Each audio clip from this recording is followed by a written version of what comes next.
Go just like Hoth. Go just like Hoth. Go just like Hoth. Go just like Hoth. You need to stay off Tatooine if you can. Hey, what's up everyone? EmpireLugs here, back again with another episode of Building Hoth Week 41. And guys, we got a huge amount of work done. And first off, I do want to apologize for this episode coming out later than I wanted to. I was quite busy this weekend with work and, of course, with the progress on Hoth, and you guys will see that in just a moment. As well as I do want to apologize for there not being an episode last week. I did that little video kind of telling you guys why I didn't make a video on Hoth, and the response was pretty was well fit. You guys were okay waiting a week, and it definitely was worth the wait. Last week I got a decent amount of progress done, but this week I got a huge amount of progress done.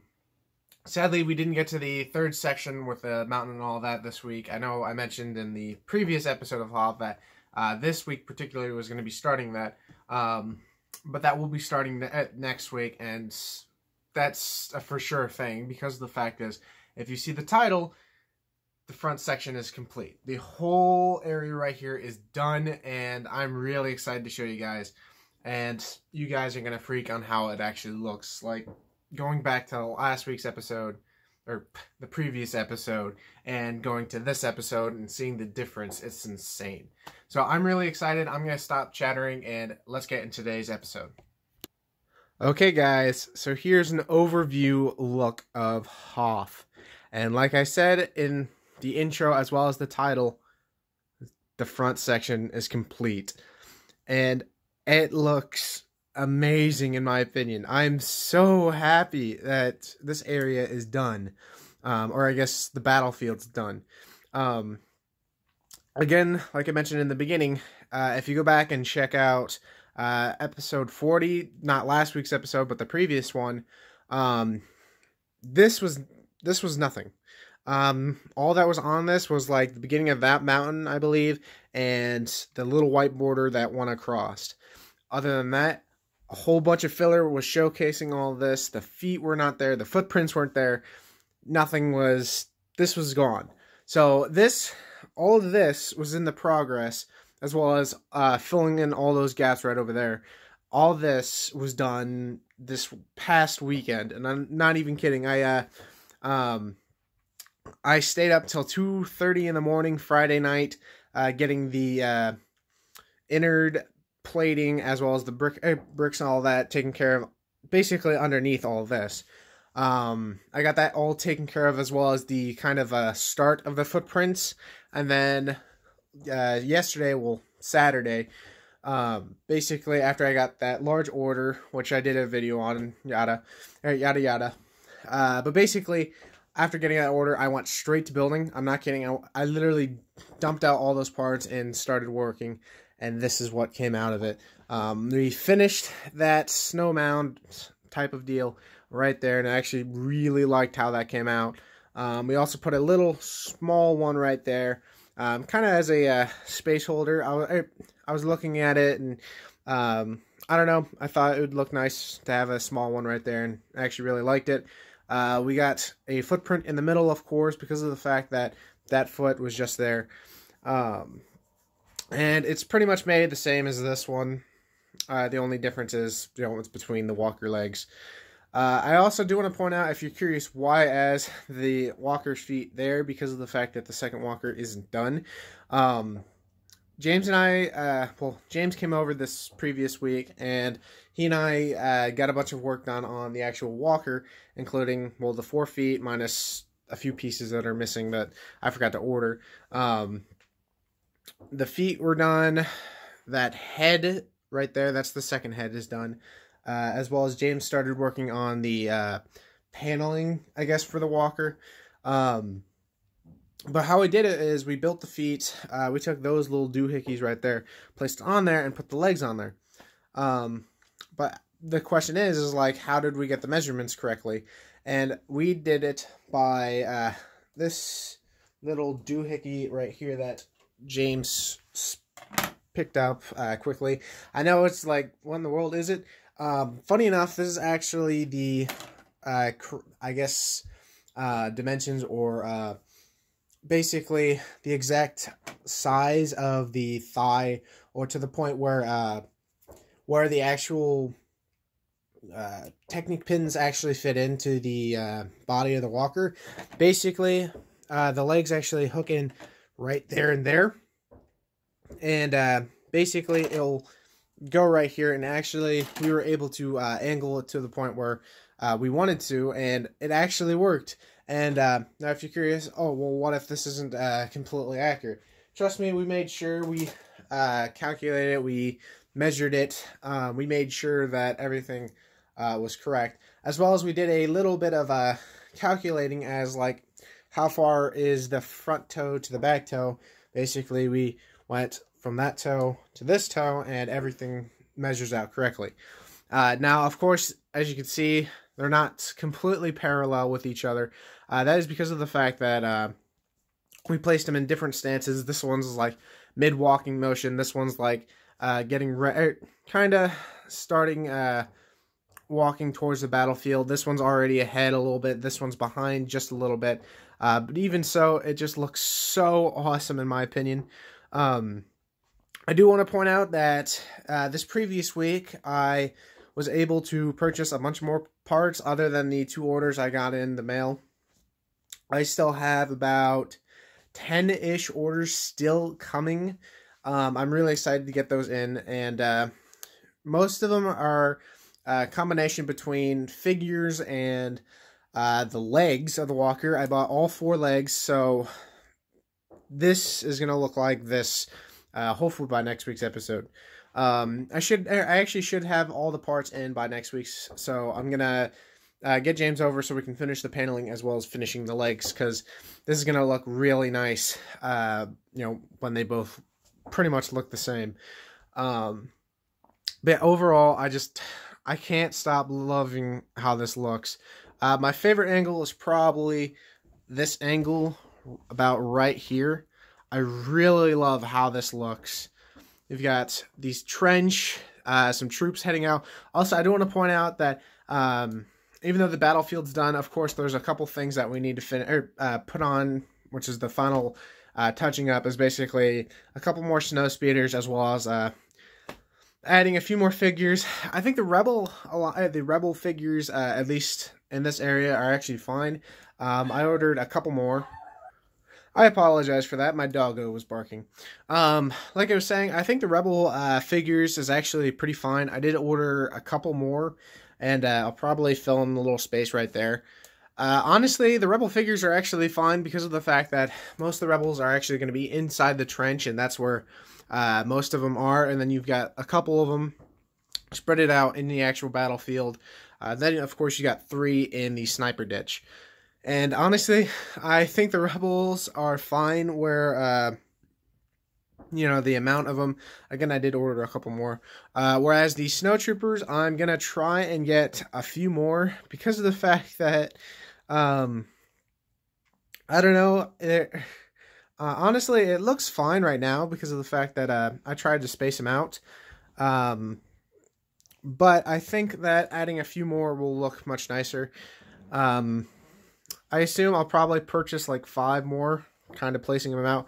I probably won't have any inside the walker other than the one commander that's going to be in that walker head. He's actually already in there. But in the actual like body of the walker, I'm going to try and keep the these snowtroopers inside, or I guess outside the walkers. At least for the time being. My mind could change, and I could, you know, end up changing my mind and ending up placing some in the walker. I know, like, for that guy right there, the top of his head is actually going to be, well, I guess the top panel is actually going to be coming off so you guys can see General Veers and the Commander Stormtrooper. Also, side note, I did purchase Commander Veers as well as another special fig, which I'll show you in just one moment. But yeah, this honestly looks insane in my opinion. Like, oh my goodness, I just really love how Hoth is looking right now. Like, I don't want to say I was worried, I guess you could say. I wasn't scared or anything like that on getting it complete, because I mentioned this countless times that I'm taking this to Brickworld Chicago this year. But I guess in part of my mind was like, do I have enough time to actually get this complete? Because I, of course, have that next section, which is going to go behind it, which is Echo Base, of course. So I guess I had that in the back of my mind. Do I have plenty of time to finish this off? And after this week, finishing this completely up, that just proves to me that the Echo Base will be finished and the Hoth mock will be completely done in time for Brickworld Chicago. And if you're curious how I mean by that, is because of the fact that I still have a little over 3.5 months. Because Brickworld Chicago is in June, and it's not even halfway into March. So finishing this and then having 3.5 months to get at work on the actual Echo Base, in my opinion, I think that's plenty of time. I've already started purchasing parts for Echo Base. I have a full bin of just slopes for that mountain. I'm trying to collect as many slopes so I can get a head start on that mountain, as well as I bought like 250 2x4 bricks, basically, that gives it the border. So I believe in all my heart that Hoth will be done in time for Brickworld Chicago, and I couldn't even be happier. But yeah, this is just really awesome to look at. I'm just in awe. Yeah, I'm gonna show you guys that special figure I did buy, and then probably show you one final overview, and that'll be it for the video. And there he is. That is the special figure. This is the Han Solo from the Betrayal at Cloud City set. I'm very happy to have this guy. Now, if you're curious why I bought this figure, and why did I purchase him? Because of the fact that I will be adding like name characters like Luke, Leia, 3PO, R2, and Chewbacca, all those types of characters, including Han Solo. And I do have Han Solo in his like Hoth gear, or his like kind of a overcoat type of deal. I do have that figure, and I like that figure. But going back and looking at the actual movie and all that, he's actually on Hoth. Especially during the battle, he's just in his normal blue coat or blue jacket. And this guy was not cheap. I won't say how much I spent on him, but he was not cheap. But I do understand why, because of the fact that he is exclusive specifically to that Betrayal in Cloud City set. And the detail on this guy is insane. Like, I love the overmolded boots, or the double mold, I guess you could say, as well as that side printing with the Imperial lines going down on that, and then this side having the same lines, but with the little addition of the holster right there. It just gives this figure so much. I can't even figure out a word to say. It's just a wonderful figure. He's probably one of my favorites next to the UCS Boba Fett. Now, if you're curious why I didn't buy the like UCS Falcon version of him, because that would have been cheaper. And I do want to point out that this one was more pricier than the that version of Han. Now, the reason why I bought this figure over that is, in my opinion, no hate to that Cloud City set, but I don't have really any plans to purchase that set, at least at the moment. It just doesn't really intrigue me. There's only a couple figures that actually I would want to get, but overall the set doesn't like make me decide, oh, I want to get this now. And that UCS Falcon Han, yeah, it would have been cheaper to get that one. But I ended up deciding, because this one looks much better, and I do eventually want to get the UCS Falcon, and I don't want to say this is a goal, but I'd like to see if I can get it this year. That way, I just really want to get it as soon as I can. But as you can tell, Hoth is kind of a large damper on my wallet. So I ended up deciding, okay, well, I'm eventually going to get the UCS Falcon no matter what. So I'm going to get that Han Solo anyway, where I would rather have this Han Solo right here. You know, he looks 10 times better. And, yeah, there's no comparison. I really like this. I really prefer this Han Solo. So that's going to be pretty much it. I'm going to give you one final look around the MOC, and I'm going to end out the video. Okay, so here is the final look at the battlefield.